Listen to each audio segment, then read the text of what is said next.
구약성경 948쪽 전도서 1장 2절부터 11절까지 말씀을 제가 읽어드리도록 하겠습니다. 하나님 말씀을 들으십시오. 전도자가 이르되 헛되고 헛되며 헛되고 헛되니 모든 것이 헛되도다. 해 아래에서 수고하는 모든 수고가 사람에게 무엇이 유익한가? 한 세대는 가고 한 세대는 오되 땅은 영원히 있도다. 해는 뜨고 해는 지되 그 떴던 곳으로 빨리 돌아가고 바람은 남으로 불다가 북으로 돌아가며 이리 돌며 저리 돌아 바람은 그 불던 곳으로 돌아가고 모든 강물은 다 바다로 흐르되 바다를 채우지 못하며 강물은 어느 곳으로 흐르든지 그리로 연하여 흐르느니라. 모든 만물이 피곤하다는 것을 사람이 말로 다 말할 수는 없나니 눈은 보아도 족함이 없고 귀는 들어도 가득 차지 아니하도다. 이미 있던 것이 후에 다시 있겠고 이미 한 일을 후에 다시 할지라. 해 아래에는 새 것이 없나니 무엇을 가리켜 이르기를 보라 이것이 새 것이라 할 것이 있으랴. 우리가 익히 오래전 세대들에도 이미 있었느니라. 이전 세대들이 기억됨이 없으니 장래 세대도 그 후 세대들과 함께 기억됨이 없으리라. 아멘. 오늘 설교의 제목이 당신의 삶 행복하십니까? 라는 제목입니다. 우리 옆에 분에게 한번 물어볼까요? 당신의 삶 행복하십니까? 예, 물었으니까 답을 해보세요. 답을 해보셔야 돼요. 답을. 나의 행복에 점수를 매긴다면 지금 몇 점이다. 한번 답을 해볼까요? 당신의 행복은 몇 점입니까? 물어보세요. 네.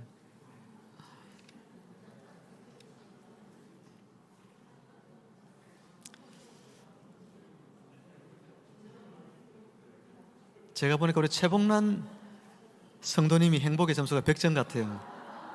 얼굴이 막 이렇게 웃음이 막 만개하셔가지고 원래 웃는 상이시잖아요. 또 거기다가 네.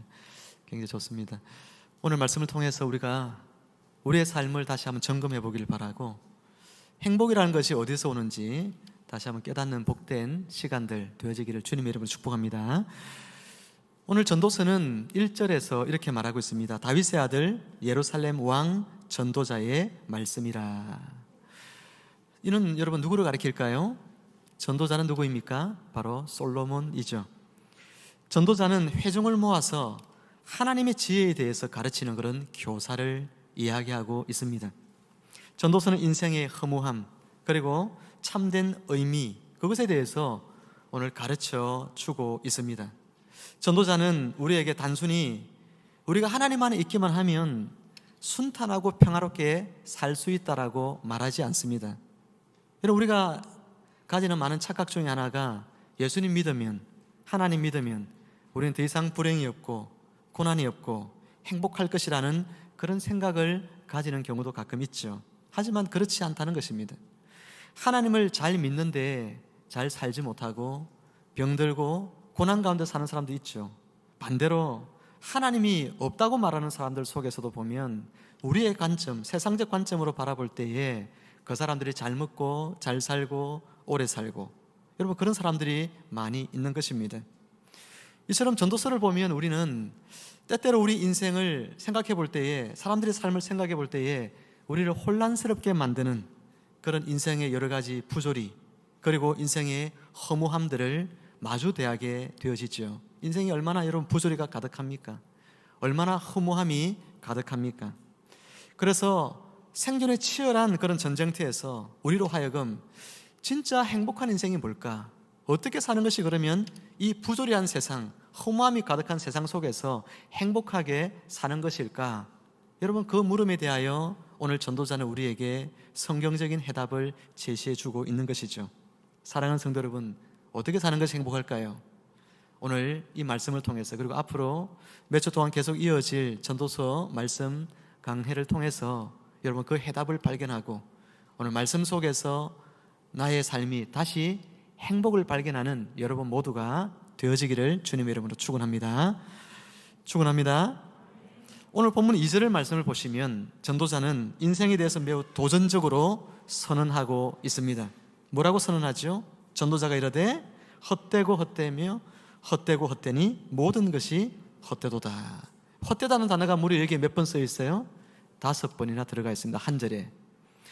이 헛되다는 단어는 원문에 보면 최상급으로 쓰여져 있습니다. 그래서 이것을 최상급으로 번역해서 우리가 다시 바르게 읽으면 이렇게 읽을 수가 있는 거죠. 같이 한번 읽어볼까요? 화면 보시면서 읽습니다. 시작. 전도자가 이르되 지극히 엿되고 지극히 엿되며 지극히 엿되고 지극히 엿되니 모든 것이 지극히 헛되도다. 여러분, 진짜로 허무함이 확 밀려오지 않습니까? 인생을 산다는 게 이렇게 허무한 것이구나. 전도자는 이야기해주고 있습니다. 사람이 태어나서 죽음에 이르기까지 일생이 이처럼 지극히 헛된 것이라는 거예요. 사람이 일생 동안 기울이는 모든 계획이 있습니다. 여러분, 계획하는 게 있죠? 그리고 그 계획을 이루기 위해서 얼마나 여러분 수고하고 노력합니까? 그런데 결국에 인생의 마지막에 가보면 그 모든 것들이 다 바람을 잡는 것처럼 헛될 뿐이라는 거예요. 깊은 허무함만이 인생에게 밀려올 뿐입니다. 여러분, 어떤 사람도요, 자기가 죽음 직전에 죽으면서 자신이 행하지 못한 것, 이루지 못한 일들을 슬퍼하며 죽는 사람은 아무도 없대요. 우리가 무엇을 이루려고 살 때는 열심히 아둥바둥 살죠. 계획하고 그것을 이루려고 얼마나 애쓰며 삽니까? 하지만 죽음 앞에서는 내가 그렇게 애쓰며 이루려고 했던 것, 그것을 이루지 못해가지고 배가 아파서 죽지 못하겠다고 하는 사람은 한 사람도 없다는 사실입니다. 그래서 3절에서 전도자는 뭐라고 이야기하느냐 하면, 해 아래에서 수고하는 모든 수고가 사람에게 무엇이 유익한가라고 우리에게 묻고 있는 거죠. 일생을 뭔가를 얻기 위해서 열심히 수고했지만, 그러나 결국에는 그 모든 수고가 무슨 유익이 있더냐라고 묻는 것입니다. 4절에 보면 한 세대는 가고 또 다른 한 세대가 온다고 하죠. 그렇게 인간 세대는 어떻습니까? 끊임없이 바뀝니다. 우리가 여러분 사라지면 이 세상이 사라지는 게 아니잖아요. 또 다른 세대가 우리를 대신해서 또 태어나고 또 살아갑니다. 하지만 땅은 어떻습니까? 사람은 끊임없이 바뀌지만 땅은 언제나 그대로 있습니다. 옛날이나 지금이나 변함이 없다는 거예요. 인간이 땀 흘리며 수고하며 애썼지만 세상에는 특별히 의미 있을 만한 어떤 진보도 없고 특별한 변화도 없다는 이야기예요. 땅이 항상 그대로 있다는 거, 그런 뜻입니다.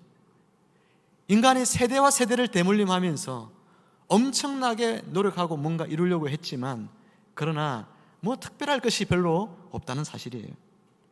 그런 인간의 수고와 노력들이 무의미한 일이라는 것에 대해서 5절에서 7절까지의 말씀 속에서는 자연현상에 있는 여러 가지 예를 통해서 우리에게 설명해 주고 있습니다.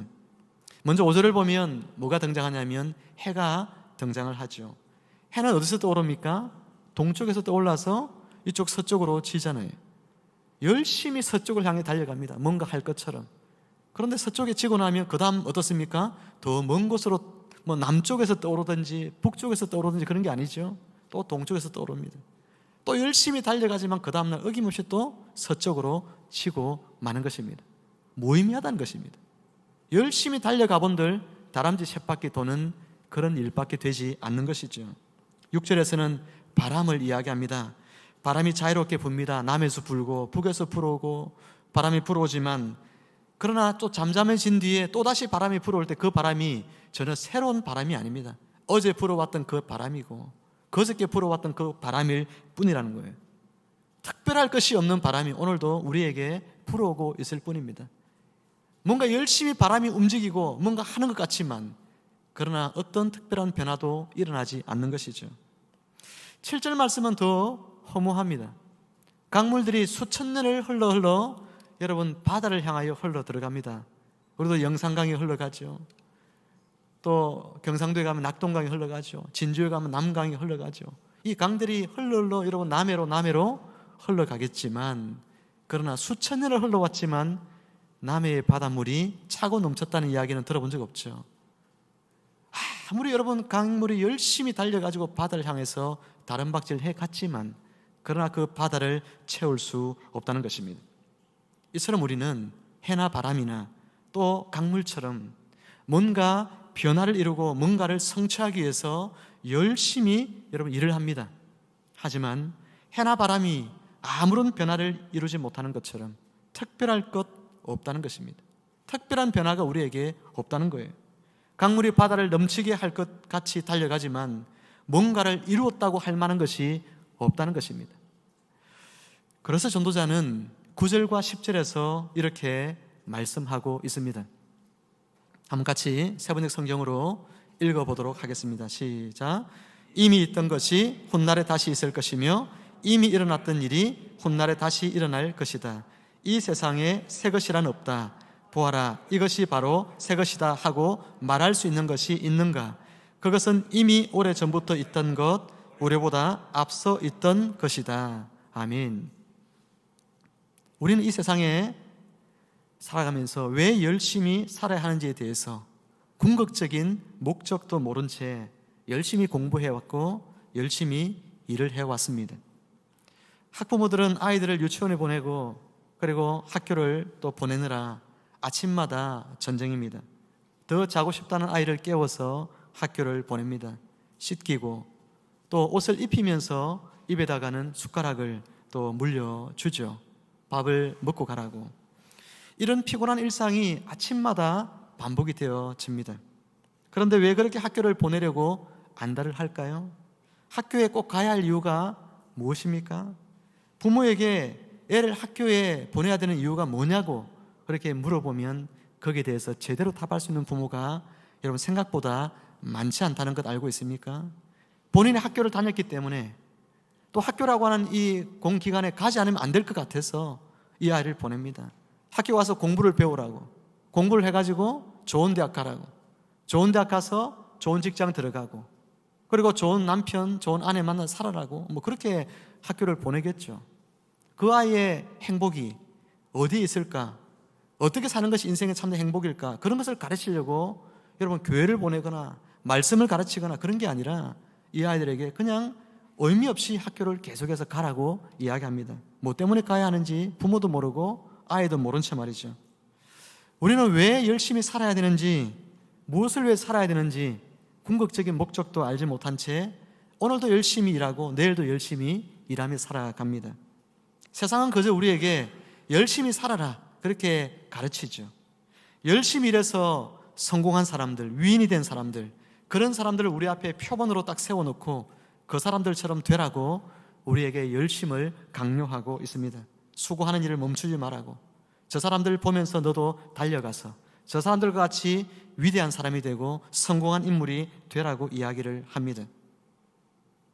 저도 그런 거 보면 우리 아이들에게 중학교 다니고 이럴 때 그랬던 것 같아요. 열심히 공부하라고 이야기하는데 뭐 때문에 열심히 공부하라고 내가 이야기하는지 가만히 되돌아보면 열심히 공부해야 좋은 대학 가니까, 아빠보다 더 좋은 대학 가고, 아빠보다 더 좋은 회사 가고, 아빠보다 돈 더 많이 벌고, 아빠보다 더 좋은 집에 살고, 그게 제가 사실 바라는 마음이었던 것 같아요. 사랑하는 성도 여러분, 대부분의 사람들은 여러분 정상에 이르지 못합니다.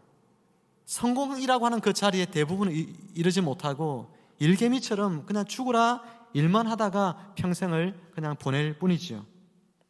그렇다고 여러분 열심히 달려가지고 정상에 오른 사람들, 그 사람들은 과연 그러면 만족함이 있을까? 이거 생각해 볼 문제죠.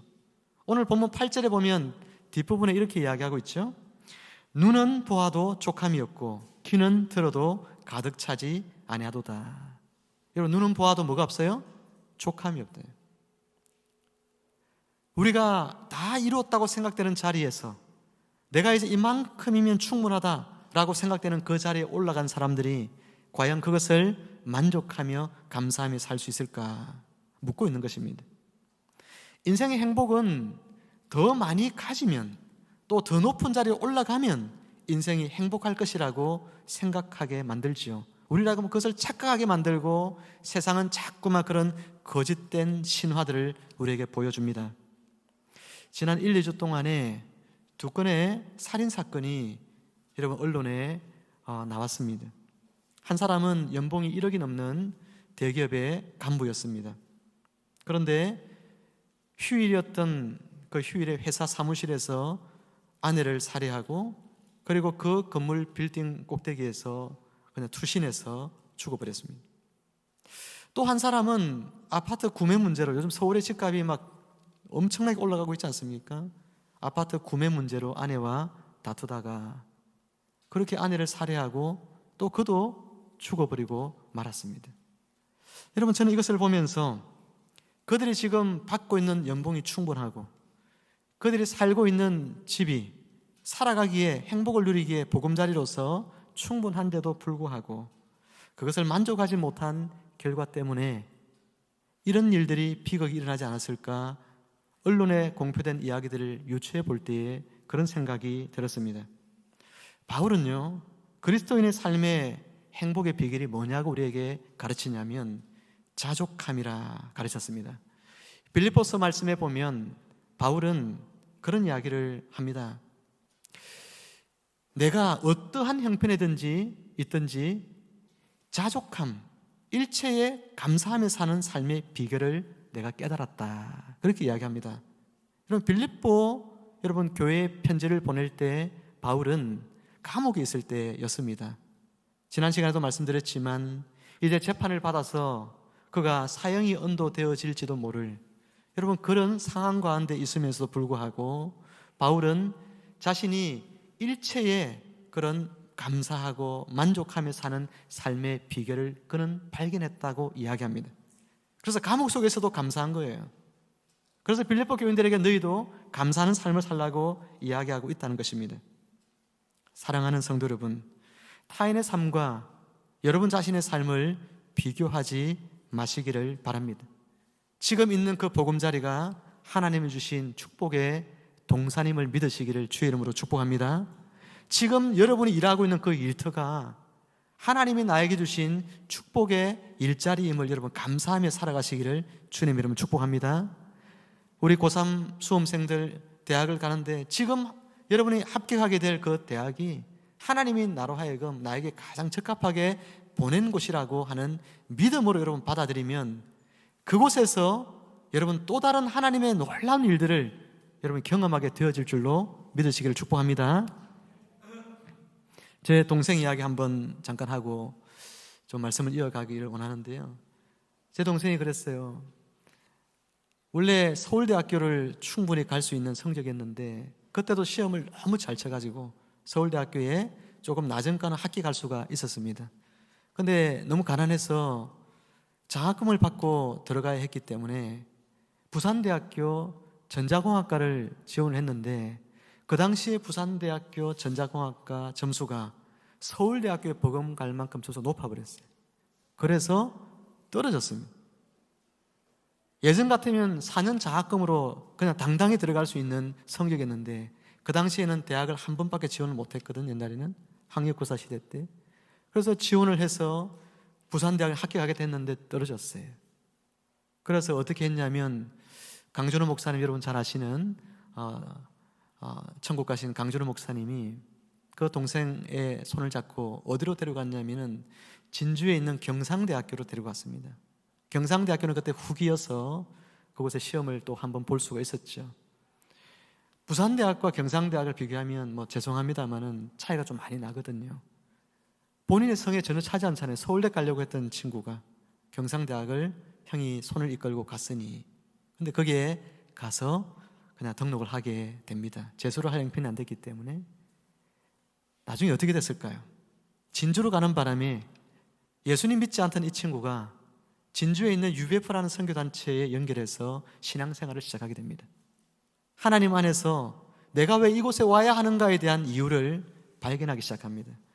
나는 이곳에 올 사람이 아닌데, 나는 이 대학에 갈 사람이 아닌데, 내 인생은 더 찬란하게 꽃을 피워야 되는데, 그랬는데 그곳에서 하나님의 은혜 가운데 내가 이곳에 왜 왔는지를 발견하게 되고, 그곳에 신앙생활을 하면서 공부를 하게 되고, 하나님께서 은혜 주셔서 대학원도 공부를 하는데 이제 광주에 있는 기스트에 와서 다 공짜잖아요. 그래서 공짜로 공부를 하고 박사학위 따고 지금은 좋은 직장에, 안정적인 직장에서 그렇게 열심히 일을 하며 진주에 있는 그 교회를 지금도 섬기고 있습니다. 제가 그걸 보면서 그렇다 그런 생각이 들었어요. 내가 있는 그곳에 하나님께서 나를 이곳에 보내신 뜻이 있구나. 내가 다니는 직장, 내가 다니는 대학, 내가 지금 살고 있는 이 집, 그것에 대한 하나님의 뜻을 발견하고 감사하는 마음을 가질 때 그곳에서부터 다시금 하나님 역사를 위하여 더 놀라운 일들을 많이 할 수 있는 그런 인생으로 하나님 바꿔주시는구나, 그것을 깨닫게 되었어요.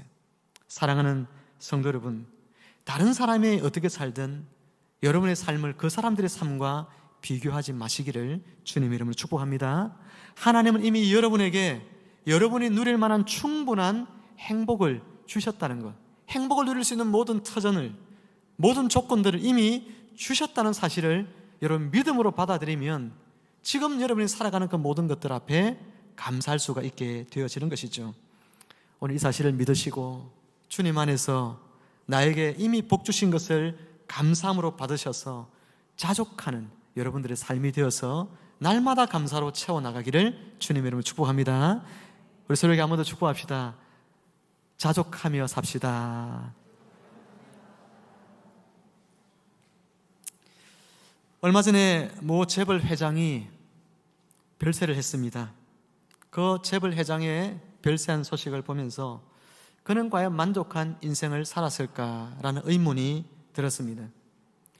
그는 과연 그의 아버지가 남겼던 수많은 질문들, 인생에 대한 마지막 죽음의 직전에 가졌던 그런 고민들을 그것 또한 했을까라는 생각을 했습니다.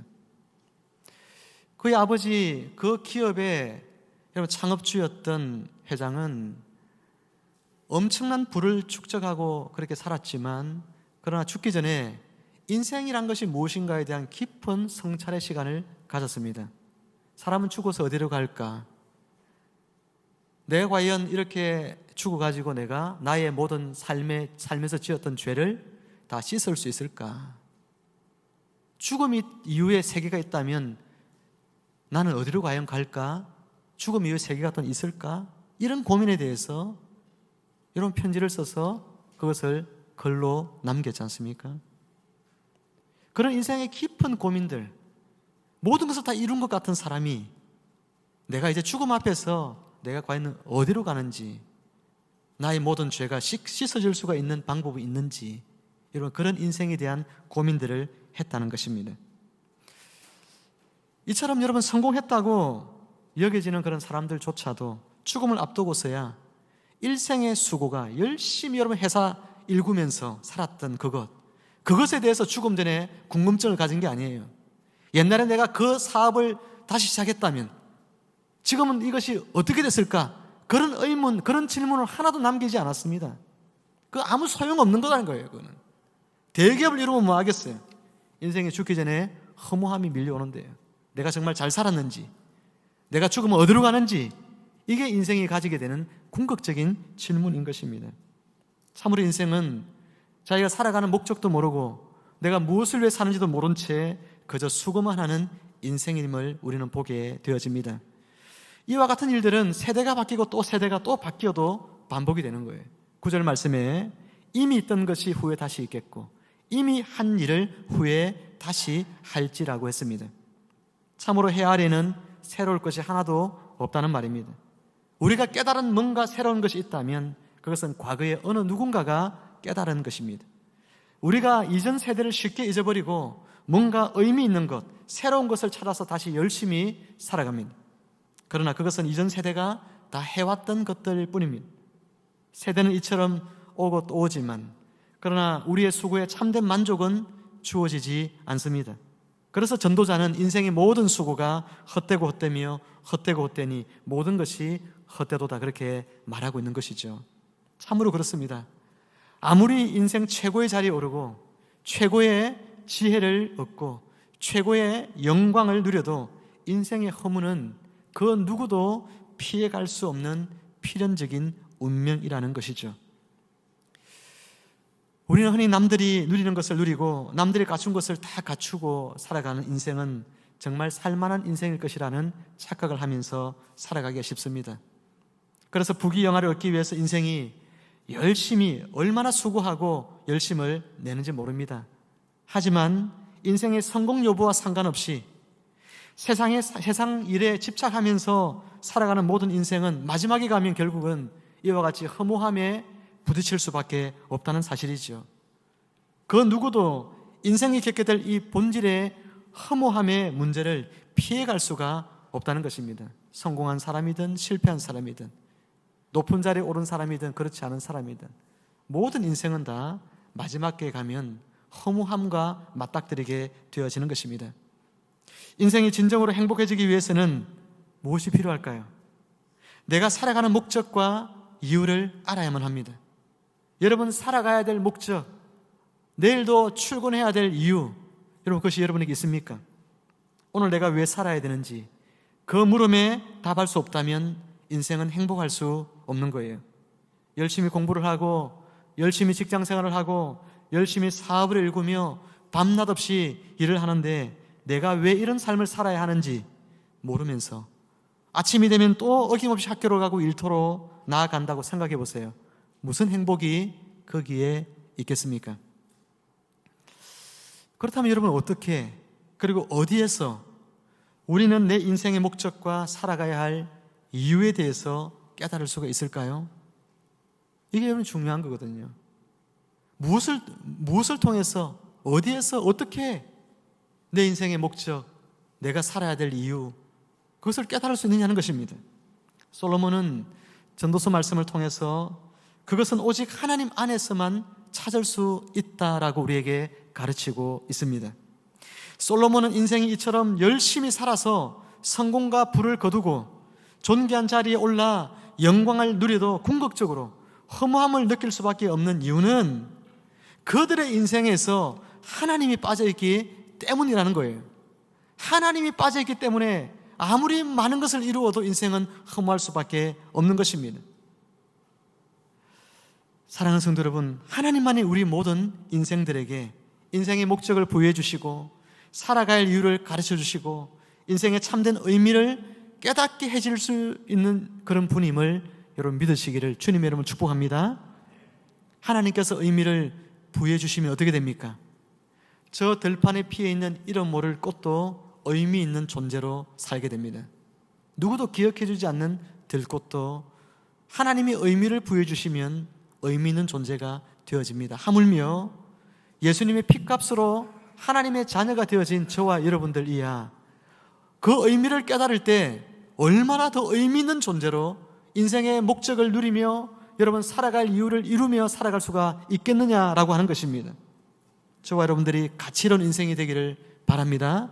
저와 여러분들이 주님 안에서 행복한 인생을 살아가게 되기를 바랍니다. 어떻게 그렇게 살 수 있습니까? 하나님 안에 있습니다.